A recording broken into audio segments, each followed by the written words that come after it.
I have rights. Most people would agree that every person who has ever lived has been entitled to basic human rights.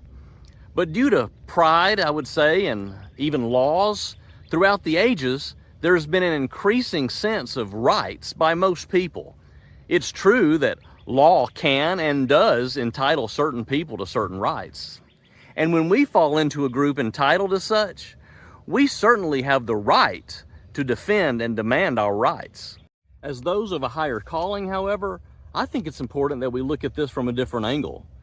Consider Matthew 1, verse 19, which says, "And her husband Joseph, being a just man and unwilling to put her to shame, resolved to divorce her quietly."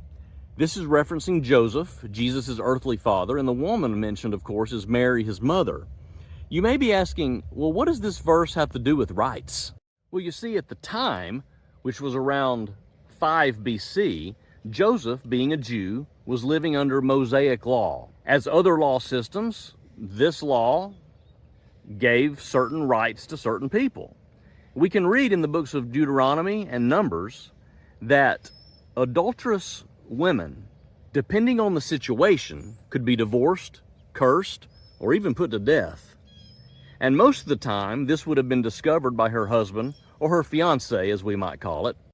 Well, Joseph was Mary's fiance, so the law granted him the right to expose Mary's pregnancy, which would have obviously been seen as infidelity, leading to her shame and possibly even her death.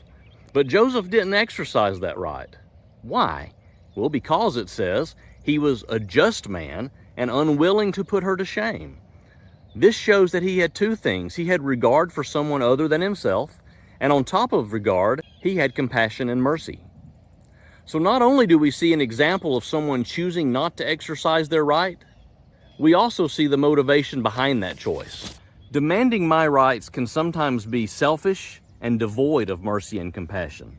Philippians 2 verses 3-4 say, "Do nothing from selfishness or empty conceit, through factional motives or strife, but with an attitude of humility, being neither arrogant nor self-righteous, regard others as more important than yourself."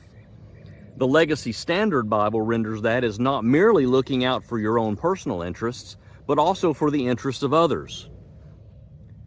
The exercising of Joseph's right to expose Mary affected not only his interests, but hers as well. And he gave this thought, we're told.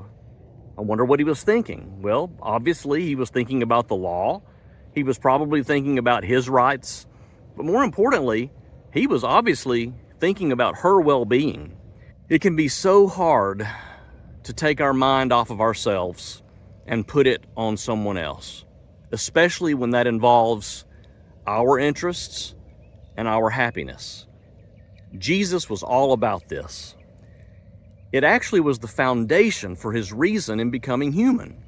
He's divinity, and sitting at the right hand of God, he helped put this whole world into existence. Yet he emptied himself and became a human servant. He could have called 10,000 angels, but he didn't. What rights does Jesus have? A lot more than you and me.